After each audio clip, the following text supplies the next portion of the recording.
On Saturday, May 23rd, 2026, 2 days after the racing world was shattered by the news of his passing, the Busch family released the medical evaluation that everyone had been waiting for. The statement was brief but devastating. The medical evaluation provided to the Busch family concluded that severe pneumonia progressed into sepsis, resulting in rapid and overwhelming associated complications. The family asked for continued understanding and privacy. That was it. No further details. Just those words. Severe pneumonia, sepsis, rapid and overwhelming complications, describing how a 41-year-old, two-time NASCAR Cup Series champion, the winningest driver in the history of the sport across all 3 national series, was gone in a matter of days. To understand how this happened, how a man who was still racing, still winning, still competing at the highest level just days before his death could be taken this fast, you have to go back to the beginning. Not just to his final days, but to who Kyle Busch was, what his 2026 season looked like, and how the warning signs were already there weeks before anyone realized how serious things truly were. Born in Las Vegas, Nevada, Kyle Busch began racing as a young boy alongside his older brother Kurt, both guided by their father Tom Busch. His talent was evident from the very beginning. He made his first start in NASCAR's Craftsman Truck Series at just 16 years old. By 2004, at only 19 years old, he had already won Rookie of the Year in NASCAR's Xfinity Series. The following year, 2005, he did it again at the Cup Series level after making his debut with Hendrick Motorsports, where he raced alongside legends like Jeff Gordon and Jimmy Johnson. Rick Hendrick reflected on that era after Busch's death, saying, "Kyle was one of the most talented drivers I've ever seen, and a racer in the truest sense of the word. He had a fire and competitive spirit that drove him to be great."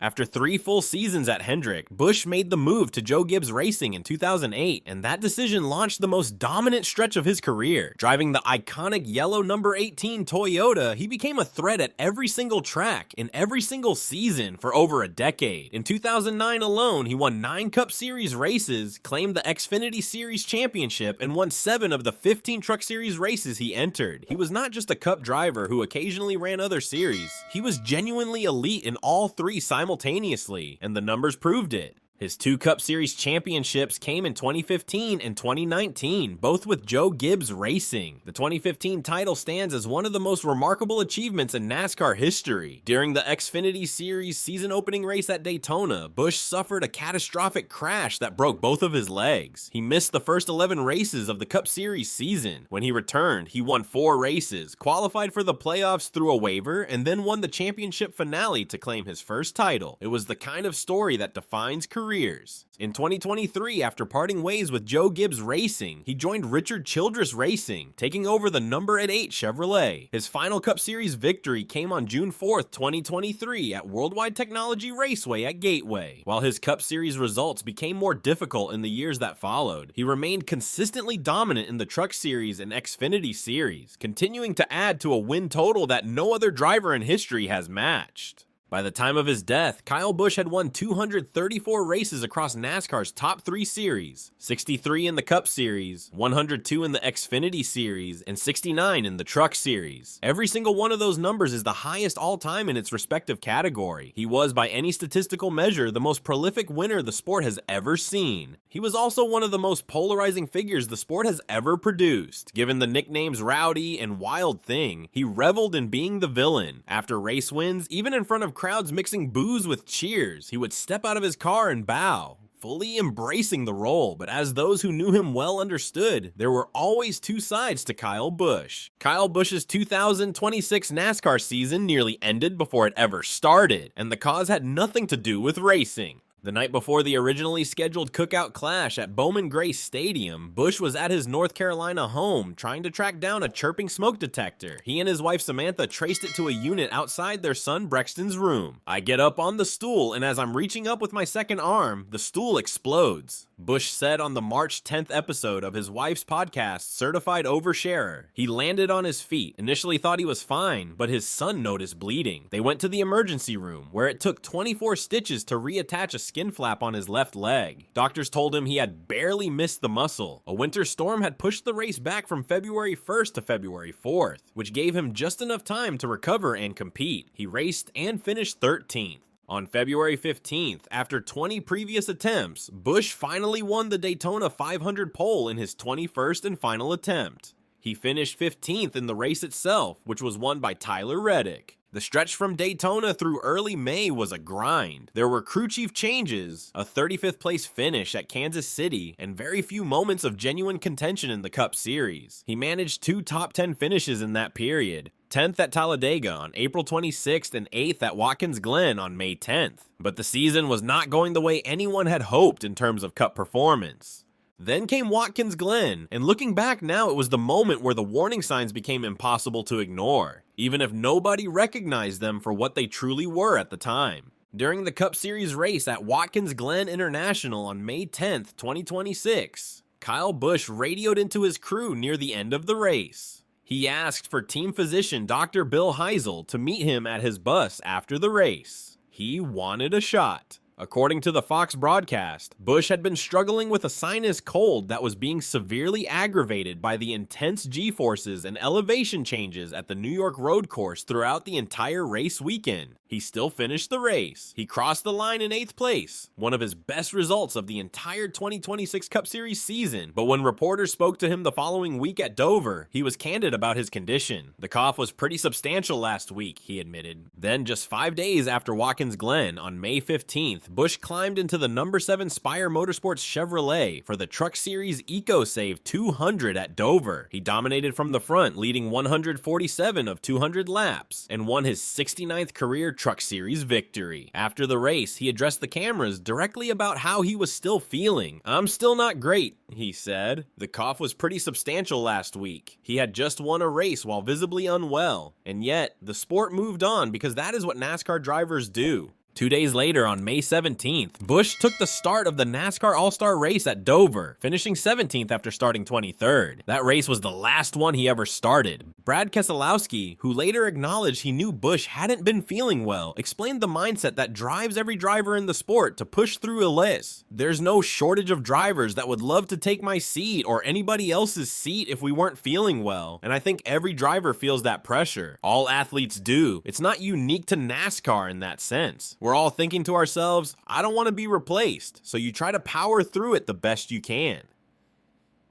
That culture of pushing through, of never showing weakness, never missing a race, very likely played a direct role in what happened next. On Wednesday, May 20th, 2026, at approximately 5:30 p.m. Eastern Time, a 911 call was placed from the General Motors Charlotte Technical Center at 7605 GM 1 Team Drive in Concord, North Carolina, a facility that houses Chevrolet racing simulators. Kyle Busch had been there that afternoon testing in preparation for the upcoming Coca-Cola 600 at Charlotte Motor Speedway, scheduled for that Sunday. An unidentified male caller contacted emergency dispatch. He was calm. His words, however, described a terrifying situation. "I've got an individual that's got shortness of breath, very hot, thinks he's gonna pass out, and is producing a little bit of blood, coughing up some blood." The caller confirmed that the individual was lying on the bathroom floor inside the complex. He told dispatch he is awake. The caller then gave precise directions to emergency responders and made one specific request: that they arrive without sirens, to avoid drawing attention to the situation.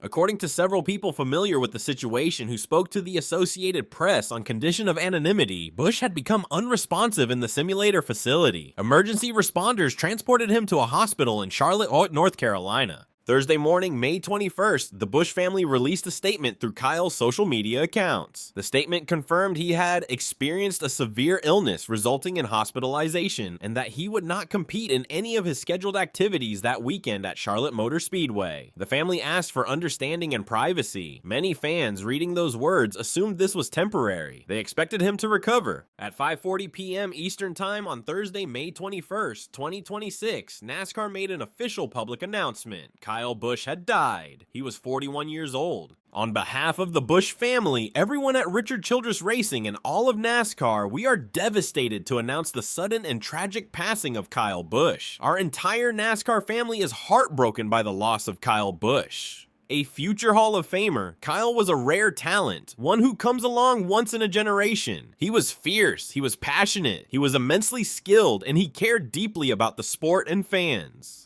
2 days after his death, on Saturday, May 23rd, Dakota Hunter, vice president of Kyle Busch Companies, released the medical evaluation on behalf of the family. The conclusion was clear. The medical evaluation provided to the Busch family concluded that severe pneumonia progressed into sepsis, resulting in rapid and overwhelming associated complications. To understand why this was so fast and so fatal, it helps to understand what sepsis actually is. According to the Centers for Disease Control and Prevention, sepsis is a life-threatening medical emergency that occurs when the body has an extreme, overactive response to an infection, causing the immune system to begin damaging its own tissues and organs. Normally, the immune system releases chemicals to fight off pathogens, bacteria, viruses, or fungi. With sepsis, that response goes into overdrive. The results can include widespread inflammation throughout the body, the formation of microscopic blood clots, and blood vessels that begin to leak. Organs can begin to fail. The condition can become fatal within hours once it reaches a certain threshold. The likely origin of the infection was the sinus cold that Busch had been openly managing since at least May 10th at Watkins Glen, and possibly longer. Over the 2 weeks that followed,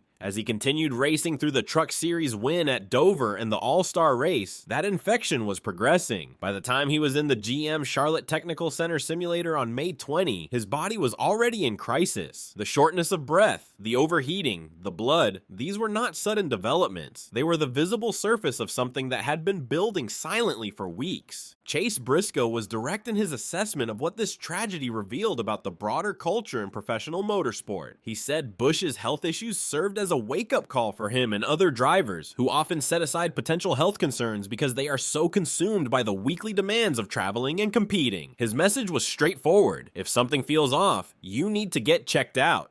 The tributes that followed Busch's death revealed a side of him that his public persona rarely allowed the world to see clearly. Chase Briscoe described the contrast between the man on stage and the man backstage. There were two totally different sides of Kyle. There was the competition side and the Kyle away from the track that would give you a hard time, bust your balls, and would be a lot of fun. He recalled a media event where Busch was completely relaxed and personable backstage, then walked on stage and immediately became sharp and combative. When they walked off again, Busch was warm and friendly once more. When Briscoe commented on the shift, Busch told him simply, "Oh, that was Rowdy. That was my rowdy face." Daniel Suarez shared one of the most revealing stories about the private Kyle Busch. When Suarez joined the Joe Gibbs Racing Development Program in 2014, Busch was already a superstar. And yet, I reached out to him literally every single week in 2015, and he took the time to answer every single one of my questions. Busch gave Suarez detailed advice on practice, qualifying, race lines, and car feel, at a time when there was no shared data system and everything was communicated by instinct and experience. Suarez added, "Most people knew Kyle as the villain, as that guy that fans either loved him or hated him. He had a huge heart and was one of those drivers and people that was always willing to give you a hand." He also helped Suarez navigate the English language during his early years in American racing, calling him 30 to 35 times over the course of a single year. Ryan Blaney told a story about the night after the 2017 NASCAR Championship banquet. Busch and his wife Samantha ran into Blaney in the lobby and asked if they could join him for the evening. The next morning, at a scheduled media appearance, nobody could find Busch until they spotted his feet sticking out from under a table, the tablecloth draped over him, still in his yellow suit. Blaney was in tears recounting the memory before breaking into laughter. Joe Gibbs, who served as Busch's car owner from 2008 to 2022, came into the media center at Charlotte Motor Speedway to speak to reporters personally. He delivered a 15-minute emotional address covering everything from the highs of their championship years to the Christmas video sketches where Busch would shove plastic gloves over his head and commit completely to every ridiculous bit. Whether it was in a car, singing all kinds of stupid songs and stuff, he was full bore on all that. He had a great sense of humor. Away from the racetrack, Kyle and Samantha Busch had built the Bundle of Joy Fund, a charity created in 2015 to support couples seeking fertility treatments through IVF. After his death, donations flooded into the fund, with fans contributing in symbolic amounts of $18.08, representing the number 18 car he drove at Joe Gibbs Racing and the number 8 at Richard Childress Racing. His final Instagram post, published 3 days before his death, was a birthday tribute to his son Brexton, who had just turned 11. Happy Happy birthday, Brexton. Your mom and I are so proud of who you're turning out to be. You're the best kid on and off the track. You amaze us every day. Keep doing what you're doing, and there is no limit to what you'll accomplish. Love you, buddy. The tributes came from every corner of sport and culture, and they came fast. NASCAR CEO Steve O'Donnell addressed reporters at Charlotte Motor Speedway and did not hold back. This sport is a badass sport. Kyle Busch is an American badass. He acknowledged the battles he and Busch had over the years. Busch was not always the easiest relationship for NASCAR's leadership. But O'Donnell put it plainly, we certainly had our battles, but I would give a lot of money to have a few more battles. On the question of whether to cancel the Coca-Cola 600, O'Donnell said the answer was never seriously in doubt. Kyle Busch would probably be pretty pissed if we didn't race, so we're going to honor his memory and make sure people know what he was all about. Former teammate Denny Hamlin wrote on social media, absolutely cannot comprehend this news. We just need to think of his family during this time. We love you, KB. Dale Earnhardt Jr., who had a notoriously difficult relationship with Busch for many years after taking over Busch's seat at Hendrick Motorsports, wrote an emotional tribute that acknowledged their complicated history and the reconciliation they had reached. Kyle was one of the greatest drivers in NASCAR history. No one can deny that, but he was also a father, a husband, brother, son, and a friend to many. My heart is broken for the Busch family. I will never be able to make sense of this loss, but I am thankful that we had found a way to become friends. Joey Logano, who famously had a physical altercation with Busch after a race in 2017, reflected on how their relationship had evolved. Even though we had this little rivalry, if you will, on the racetrack, and we didn't see eye to eye on a lot of things from that perspective, we were able to put that stuff away and joke around. You see, everybody changes. It was obviously far too young and far too soon. The NHL's Carolina Hurricanes honored Busch with a video tribute and a moment of silence before Game 1 of the Eastern Conference Finals against the Montreal Canadiens. The Indianapolis Motor Speedway, preparing for the 110th Indianapolis 500, lit the scoring pylon in Busch's honor and announced that lap 18 of the 500 would be dedicated to his memory, a nod to the number 18 he drove for so many years. Richard Childress Racing announced they were suspending use of the number 8 car number entirely, switching to the number 33 for the remainder of the season. Their statement explained exactly why the number 8 was being preserved. Kyle Busch was instrumental in the design of RCR's stylized number 8, and it has become synonymous with Kyle and an important symbol for his fans and the NASCAR industry. No one can carry it forward to the level that he did. The number 8 is reserved and ready for Brexton Busch when he is ready to go NASCAR racing.